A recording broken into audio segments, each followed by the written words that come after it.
Welcome to Commercial Real Estate Now in this special edition live to you from Key West, Florida in connection with the Stark and Stark Best Practices event. I'm Karly Iacono. Today I am so excited to be joined by D. Kelley and Tom Onder, shareholders in Stark and Stark's real estate group. D, lovely to see you. Nice to see you, Karly. Tom, so glad to be here. Always great to see you, Karly.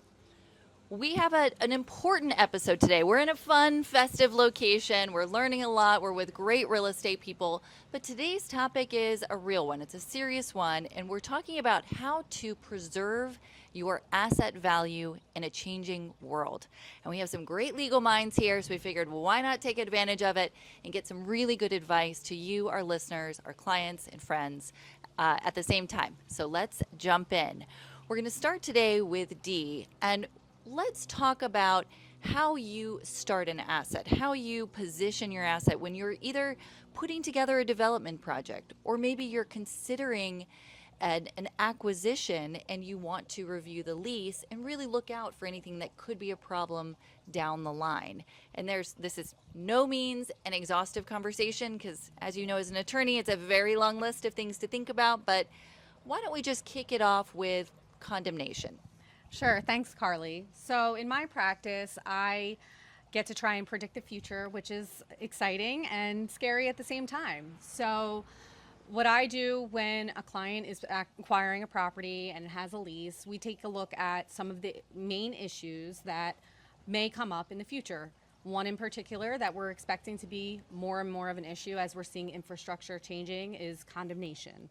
So we take a careful look at what the condemnation clauses in the lease look like. And sometimes those condemnation clauses have been written, years and years prior. So, we have to be very careful in how they're structured. And of course, if we're in the position to negotiate an amendment to the lease, we're going to take careful consideration in how we do that. Can we make that really basic to start off for our listeners? What does condemnation mean, Sure. right? If someone's new to real estate, let's start there. Sure. So condemnation is when the government has the right to knock on your door. They don't actually knock on your door, but they have the right to take your property or a portion of your property for a governmental purpose. And that's a very broad definition of what could be considered a governmental purpose. It could include another redevelopment project. Potentially, it can include road widening. Sometimes the condemnation will be for the entire property, the entire parcel, and sometimes it may just be for 10 feet along the right-of-way in order to install sidewalks. So that's from a basic level, that's what condemnation is. So nobody buys a property thinking about condemnation. What can you do, though, to better position yourself? Because it sounds like you don't really have a choice. The government shows up, they come knocking, they're taking whatever they need to take. What can you do to make a material difference in that process? Right. So the good news about a situation where there's a condemnation, the government can take your property, but they have to pay you the fair market value of that asset. So one thing we're going to talk about today is how do we increase the value of the asset? And one thing in particular, from a landlord's perspective, is you want to make sure that the value that is attributable to that asset is going mostly in your pocket and not in the tenant's pocket. So that's where the lease comes in and how we're looking at the clauses to ensure that the language is protecting that value and how much of the condemnation award would be awarded to the landlord. So that's something I never thought about, honestly, that you as the landlord may not have the full rights to your property under condemnation. So talk to me about how a tenant could claim that part of the value of the condemnation award would go to them. What would that, under what circumstances would that be the case? So the government doesn't really care who's entitled to the award. They will, and how it gets divided up. There's just one award, and contractually, different interested parties can agree to how those proceeds are dispersed. And when they're not contractually agreed to, and it's not clear in the lease or the contract, that's where challenges come in, and you spend a lot of time in court trying to get the court to order what portion of the award will go to the tenant and what portion of the award will go to the landlord. Is that the case for fee simple ground leases? Like, does the ownership structure, or how much does the ownership structure play into effect with that? From the government's perspective, the ownership structure doesn't matter. Zero? They're Okay. awarding based on the fee simple ownership only. So they're Okay. not going to divide up that the leasehold value is X and the easement rights are Y. All they do is say, here's this parcel, block 200 in this in lot 22, and this is what it's worth. And that's it. It's just the fee simple ownership interest that gets valued. So if that's the case, what are you putting into your leases when you're representing a landlord to put them in the best position and make sure they get the lion's share of the award? Sure. So the tenants are going to look to try and get back as much value as they can for anything they've put into the asset. So in a situation where there's a ground lease and the tenant's doing all of the construction of the building, the tenant may try harder and harder to get some of those rights to a portion of the award. The landlord, however, wants to not have a situation where a tenant is joining in an action in a condemnation proceeding, slowing up their process, putting in their interest or their what they think the value of the assets are, because it's going to slow down the process. Ultimately, if you're in a situation where you're in a condemnation proceeding, you may end up as a landlord or as an owner of the property wanting to provide what's known as a deed in lieu of a condemnation to shorten the settlement period. So to get to your point about the language that you would put in the lease, from a landlord's perspective, you would want to make it clear that the tenant has no right to enter into the proceedings, has no claim to the condemnation award, and typically most landlords will allow for a tenant to recoup their relocation costs as part of a claim, but that would be the limit. And you really want to just avoid a situation where you are allowing a tenant to be participating in those condemnation proceedings or having any rights over a settlement. So my big takeaways are, number one, the tenants could have rights to part of the proceeds, which wasn't even on my radar. And that's, of course, very important if you find yourself as a property owner in that situation. And two, there are ways to structure your lease to minimize that happening. And this is something that, of course, nobody wants to think will happen to them or to their property, but as infrastructure expands and more government dollars are going to different projects, that could very well be the case. So something to be more proactive about than I think we had realized in the past. Let's move on to number two, and that is ever-changing environmental regulations. Now, we all want a green world. We all want the best for everything, but there are some things, forever chemicals, right, that are very difficult to get rid of, to remediate. So as environmental language changes, I think you've shared with me before, will bring kind of a very tricky place for property owners, right? They're kind of in a tough spot that it's not clear how you actually remediate that site. So what are you seeing in the change broadly in environmental language, and how can landlords make sure they don't get caught into a circle of you're responsible, but wait, you can't fix it because it's very difficult to you're still responsible, and so on? Sure. So right now we're seeing a shift in the regulatory landscape, and some states are passing legislation that require a remediation of what's known as PFAS, forever chemicals. These are chemicals like things that are in Teflon pans, and they just don't go away. Unfortunately, they're in a lot of drinking water, and it's just a reality that we live in this day and age. So states like New Jersey have decided to pass regulations that include PFAS as part of hazardous substances that would be required to be remediated under statutes like the Site Remediation Reform Act.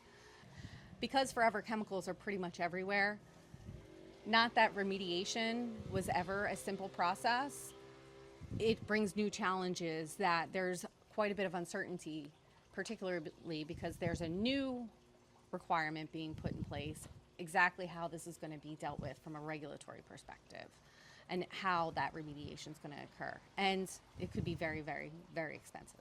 And how would you ever illustrate the source of a forever chemical that literally is everywhere? Because I know in a lot of the deals that are single tenant that we look at, we're saying, did this historical contamination come from this site, or was it a neighboring site? Like, who's really responsible here?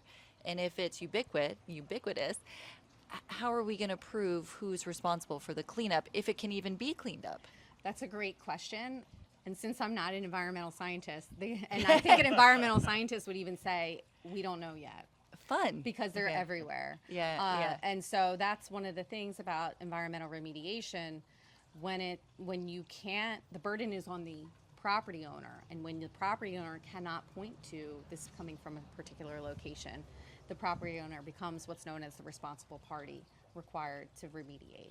So there are really significant challenges ahead of us in how we're going to see the environmental regulatory bodies handling what's required in order to do these cleanups. It's still unclear. The environmental consultants that I've been talking to, they don't have answers yet, and it's something that remains to be seen. So, same question. If you are representing a landlord, how do you protect the value of that asset? How do you, we can't predict against all the changes of environmental law in the future, but how do you limit your liability during your hold period? Right. So because of the unknowns with how this is going to be dealt with, landlords really need to take a look at how their leases treat environmental conditions. And so, a lot of times tenants may negotiate that they are not responsible for any contamination on the site that pre-existed their leasehold interest or that they did not specifically bring to the site. And so there goes the question of how do you prove who brought the PFAS to the site? Right. And in a lot of circumstances, it's going to be challenging for determining that, and it may fall onto the landlord. So the landlord's going to want to take a look at how they're handling those pre-existing conditions and what is going to be required for them. One thing in particular that I would recommend is you want to limit your obligation to conduct remediation. Tenants and their attorneys are going to scratch their heads. You have to do that. You've always agreed to do that in some asset classes. Right. So there needs to be a negotiation. This is where I see this going, is that there will be a negotiation of to what degree, maybe a dollar amount of what would need to be done by a landlord before they can wash their hands of it and say, look, this isn't going to work. There needs Right. to be a cost-benefit analysis. I know no one wants to hear this, but you need to have a fail-safe and just can't have an open-ended, we'll agree to remediate. There needs to be some parameters built around that. So limiting liability broadly, so we're not calling out specific contaminants, obviously, just limiting, I guess, liability, but then also requirement to remediate was the second piece, right? Correct. Now, unfortunately, that's not necessarily going to eliminate the requirement to remediate from a regulatory Right, perspective. from a state You may still law. have to deal Right, with that at right. some level, but there may be other alternatives out there. There's value in assets that do need some work in that regard, or there may be a different type of asset class that would be more appropriate for that site. For example, residential properties have higher standards. Right. So maybe it would move from a residential to a commercial asset. So there's some options. It gives you more flexibility to make an educated decision without being on the hook for a significant liability So contractually. be careful with environmental language and any requirements to remediate moving forward because the laws are changing and unfortunately it's becoming less clear cut. That's my takeaway. All right, Exactly. excellent. Let's cover one more thing and then I promise we are going to give you a chance. Tom has been very, very patient patient, here, but Tom. your time Thanks, is Karly. coming. And I know this is really hard for you in particular, but your time is coming. So one more thing before we move on to Tom's piece on deal structuring, and that is a word that we heard a lot for a while and then kind of has fizzled out and now seems to be back a bit, and that is force majeure clauses. So we're not going to talk about COVID, although I just had to say it, but that's where it came up, right? That's where it became such a hot item. We're thankfully quite a ways past COVID. Why is it resurfacing? Where are you seeing force majeure come into place, and why is this important again? Right. So more and more as regulatory shifts happen, as we're seeing, for example, more industrial development, particularly in New Jersey, the metro New York area, municipalities in particular are being a little bit slower and more resistant to entitlements and granting entitlements. On top of that, outside agencies such as the Department of Transportation, DEP, all these government agencies that you may also need to get approvals from are very, very slow to get their portion completed. So because of that, I don't really know. There's a lot of factors on why that might be the case. I think that's less important than how do we deal with it, because that's the reality that we're living in right now. Right. And so because of that, the timetables that are required to be met in a lease for completion of landlord's work, for example, need to really be reevaluated. And one way to really address that is in the force majeure clause. And so one thing that we need to think about is to what degree are governmental approvals going to be included in part of the delays in a force majeure clause. So that's one thing that tenants and landlords will need to really tackle. And so are you suggesting then that the landlord build in more time for their obligations under the site, under the lease before they turn it over to the tenant? Okay. So just basically giving yourself more breathing room if something out of your control from the entitlement perspective were to be delayed. Right. There's two things you can do, because some leases may have penalties for the landlord if they don't meet the time period. So you have to negotiate whether, first of all, is a delay in governmental approvals through no fault of my own going to be a reason for a delay in your commencement date or your delivery date? And does that mean that I don't get penalized as a landlord?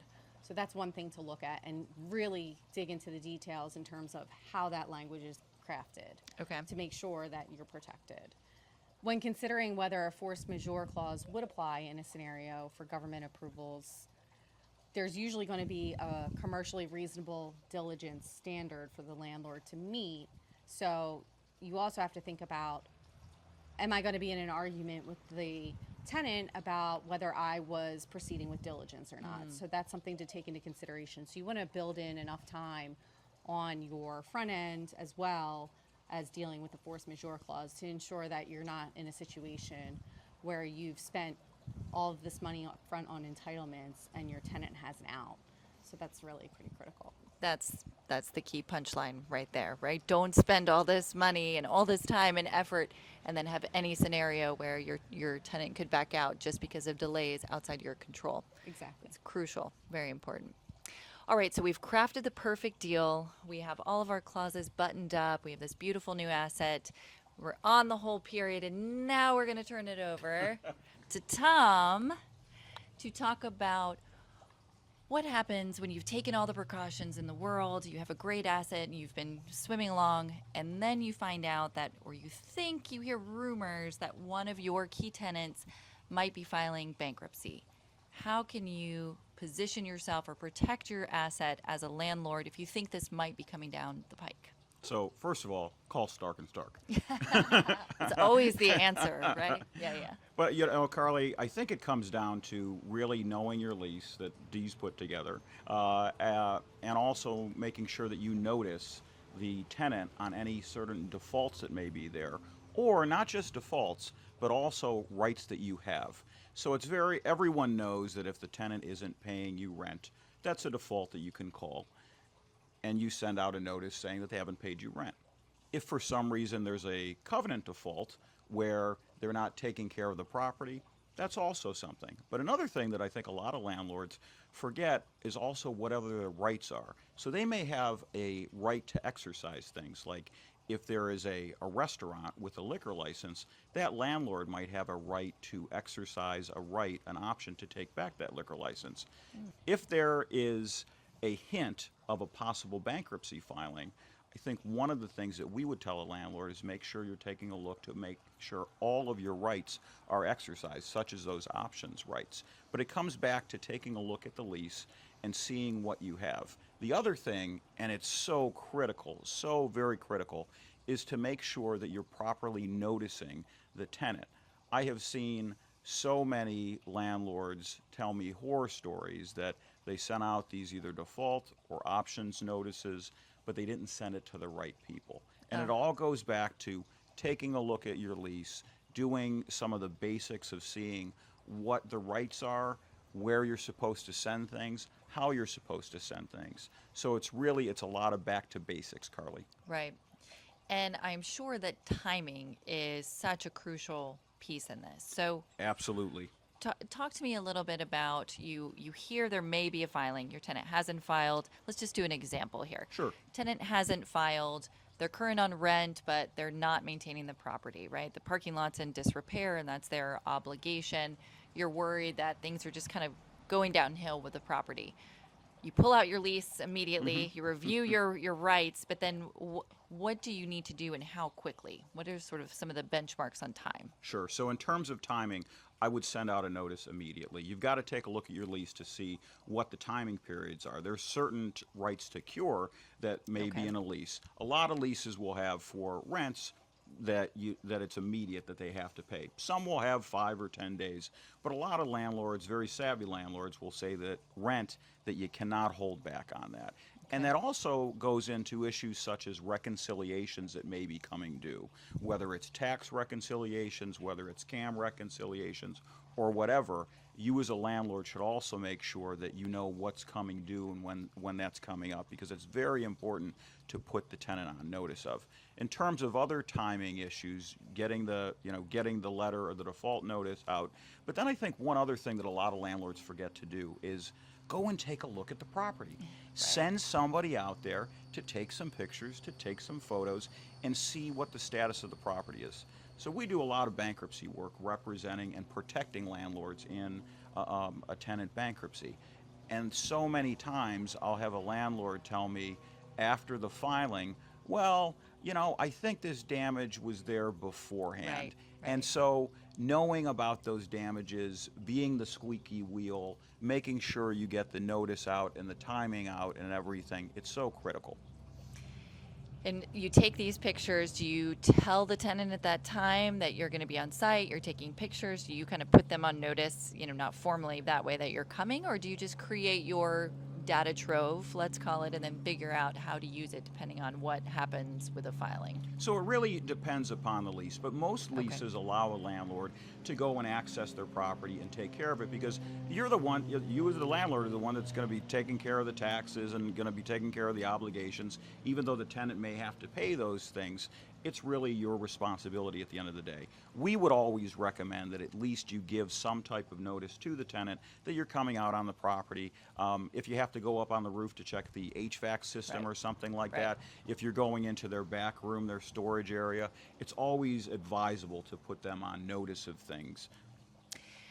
Okay, so we've got the scenario where you think some things are not as they should be. You're going to notice the tenant. What about the other scenario where everything is cruising along fine to your knowledge, and then you see in the news that XYZ tenant is filing Chapter 11? Now, there's different forms of bankruptcy, of course. Yep. We'll stick with Chapter 11 Sure. for now for simplicity. What should your next step be then? Nothing was wrong as far as you knew from your property. Absolutely, and hopefully there haven't been any covenant defaults. Hopefully you haven't Right. had any options that you've had to exercise, and hopefully they're paying you rent. It's very important, though, that you go to your back office and make sure that your back office knows, is there anything that's due and owing as of the date of the bankruptcy filing? Okay. Because when a tenant files for bankruptcy, you as a landlord wind up having really 3 types of claims: a pre-petition claim for amounts due and owing prior to the bankruptcy, an administrative post-petition claim for amounts due and owing from the bankruptcy filing until they hand you, or in some cases, throw you back the keys. And then finally, if they reject the lease, a rejection claim for the rest of the term of the lease. So it's very important at the start of the case that you get your back office understanding, and myself, like I'll call over to their accounting departments of my clients and walk through with them what I need for accountings as of that date. Additionally, one of the very important things if there's a bankruptcy filing is there's a thing called first day orders, and that's exactly what it is. When a bankruptcy is filed, within the first day or so, a debtor needs the court to give them approval to pay executives, to pay people, to get insurance, to set up bank accounts and things. Also to get what's called DIP financing, debtor in possession financing, cash collateral.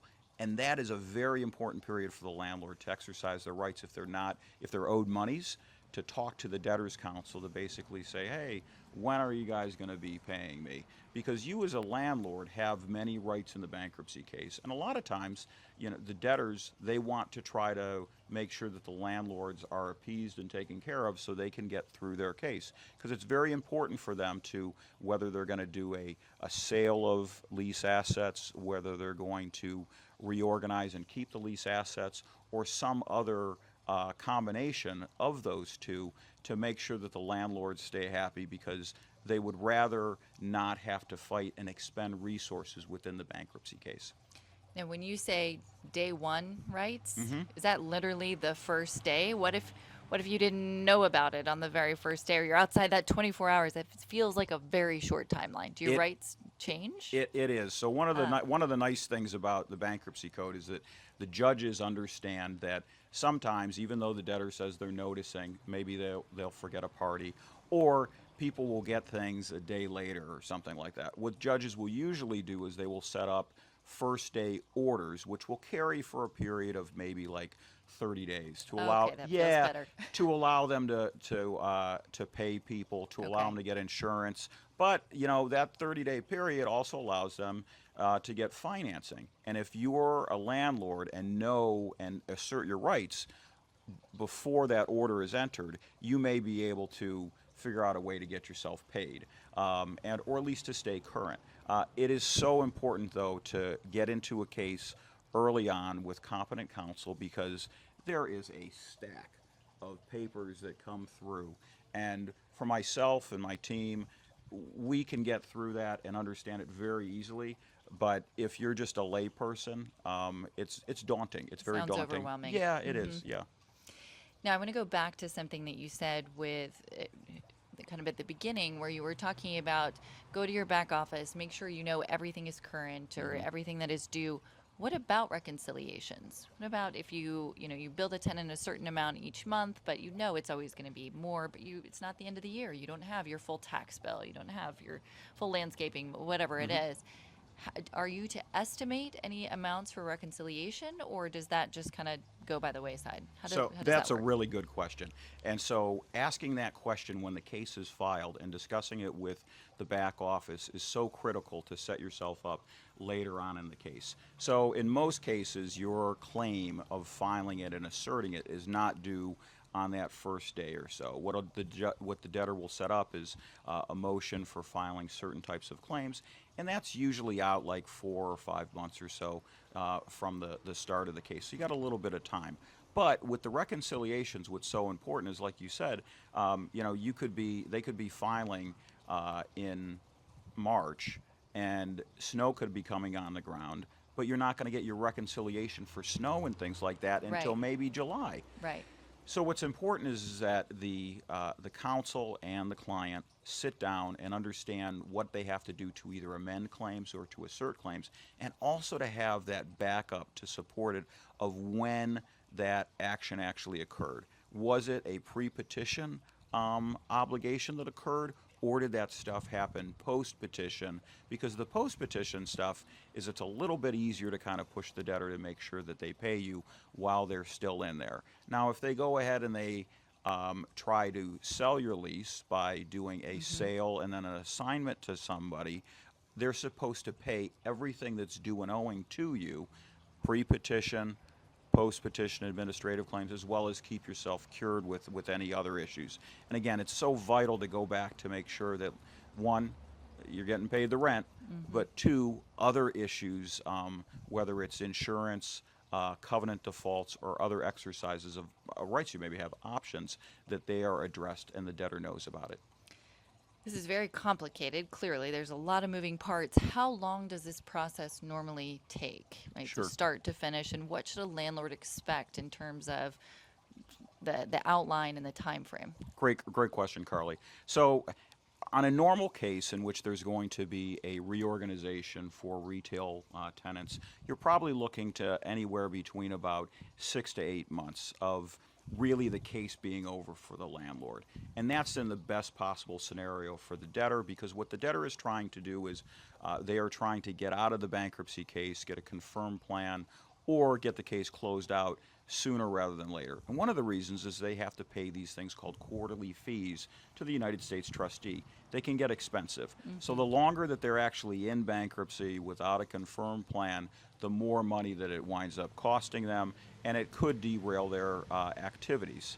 Sometimes, though, a case will be dismissed or it will be converted early on because the debtor just doesn't have the assets to pay landlords or other folks, Right. and that could happen very quickly. But generally, if the case is going well and the debtor has competent counsel, a landlord can probably expect to be in the case for anywhere between about 6 to 8 months. Could go a little bit longer, could be less, but again, that's kind of the rule of thumb that we give folks. Okay. One of the other things is that a debtor, when they file for bankruptcy, Karly, they have the right to either assume or reject the lease. But they don't have. Just gonna ask you Yeah, that. they don't have to do that though. Right. One of the other issues, Karly, that landlords need to understand is that when a debtor files for bankruptcy, it doesn't mean that they're getting their space back right away. Right. They have the ability under the bankruptcy code for 120 days to decide whether they're going to assume a lease, meaning they're going to say, hey, we're going to keep it and we're going to continue with our obligations, or they're going to reject the lease. Sometimes debtors will decide that, hey, they're going to sell it to somebody and they'll assign it and it'll be assumed and then assigned. Other times they'll decide to reject it. However, the debtor also has the ability to get another 90 days added on to that 120, taking it to 210 days, or mathematics there. Right. It's a long time. Yeah, and as a landlord, again, you want to make sure you're getting paid. Right. The covenants are being taken care of, and that you understand the whole process. A lot of times, debtors will come back to landlords, and they will ask for concessions and rent. They will say things like, "Listen, I need to get a 10 or 20% across the board savings, or the case is going to be dismissed, or it's going to be converted." That may be true, but a lot of times, though, the debtor is trying to do what's best for the debtor, which is save course. money. And so if they can do that, if they can get those types of reductions, good for them. Bottom line for landlords out there is take a look at your lease, understand your asset, and understand that you don't have to take that haircut by the debtor. They may reject your lease, but sometimes they may not. Right. And I think with all of this, right, it's very important that you have good counsel because it's a lot more complicated than than you see on the outside. It's not just your tenant files, they're closing. Now what do you do with the space? It's how do you protect your rights? How do you get paid the most? And they may continue operating. They may live out the rest of that lease. And I think a lot of people forget that. They just think, okay, this tenant's going into bankruptcy. I've got to go find a new one and that's it. But that may not even be an option for the landlord. Absolutely. You may still have that tenant. Right. Well, like one of the cases that that we've been involved in very heavily, Rite Aid. I have a lot of landlords in which their leases were assumed. And I also have a lot of landlords who decided to do deals with the debtor to go ahead and take a bit of a haircut to keep them in there. I also had one little old lady, a little old lady, who she went ahead and she bought this piece of land. She had Rite Aid put in there, and she told me, at the start of the case, Mr. Onder, I know the data and the statistics. This is a good store. I am not going to take a haircut. And out of everybody, she was one of the few who did not take a haircut, and they assumed her lease because, again, she knew her property, she knew her lease, she knew the data, but she was also willing to take the risk if they were going to reject it. And she made a really sound business decision. Sounds like they were just scared of her. Actually. I think she was. I was scared of her. Yeah. Great lady though. I love it. So we're almost out of time, but one more thing on bankruptcy I want to touch on. How involved do you get with the lenders? Because I'm sure that there's a lot of discussions between the property owners and their lender if the tenant has filed bankruptcy. Does it change the loan covenants? Are you interacting with the lenders during this process when it's unclear which way it's going to go, or is that really dealt with a little bit later? So our clients usually deal with their lenders and their issues. And in fact, if there is a lender issue that comes up, I'll contact Dee over here and get Dee involved on that side of things. But in terms of the lenders, usually our clients take care of chatting with the lenders themselves. for our side of things, when we're in the litigation, we're really concerned about the lenders that the debtor has and the financing that the debtor's getting, and asserting our rights against that financing. Okay. Yeah. So asserting your rights along the way Yes. is really And what getting the bankruptcy and getting proceeding's about. and getting de-involved. Yeah. Of course, that's always the answer, for sure, for sure. So I think that's a really good framework on bankruptcy, right? It's not always the end of the world. Sometimes it can be very positive for a landlord, but the most important thing is knowing your rights, making sure your timing is spot on, making sure that you're really advocating for your rights with competent counsel, because it sounds like it can go a lot of different ways, and many of them not favorable if you're not proactive as a landlord. Absolutely. And we get notices of anything that the debtor files immediately electronically. And me and my team, one of the things that we like to try to do is to keep our clients updated, and so they understand the process. Right. So that they know, well, what's the timing of this? How is this going to affect me? Are they going to be paying my rent? What can I do to assert my rights and things? Right. And it's not just you're getting and receiving these notices and pushing papers. It's actually really diving into the lease, seeing what the rights are, and having conversations with your client of, listen, these are the options that you have. What do you want to do? Sometimes landlords, even if there's going to be an auction, they may want to buy their space. Yes, And I've if heard they that. want to buy their space, as counsel, you would better put an objection in on some of those first day motions, or when they get carried to after interim orders, to say, hey, I want to be able to credit bid with my landlord's arrears. I don't want to have my landlord have to put up a deposit because they already have the space. I also want to have my landlord be able to attend the auction even if they don't bid. Now, a lot of times the debtors will already have that, but every once in a while they will not have those protections, and you don't want to be caught as counsel having to tell your client, you know what, I didn't read that pleading and I didn't do that. So Right, yeah, right. it's very important to know your rights, to be able to explain them to your client, and to exercise them. And that sounds like that gives you the most options, which is what everyone wants, right? The best path forward for the landlord at the end of the day is going to be predicated on how active they were in the process and timely to have the best and biggest, I guess, assortment of different options. Absolutely. Yeah.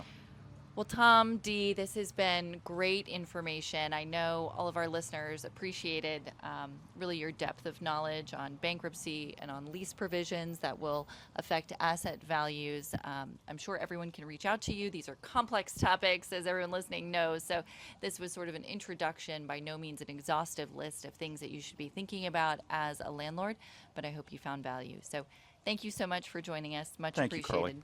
Thank you, Karly. To everyone listening, that was Commercial Real Estate Now, live from Key West. We are so happy you tuned in, and we look forward to seeing you again very soon. Have a great day, everyone.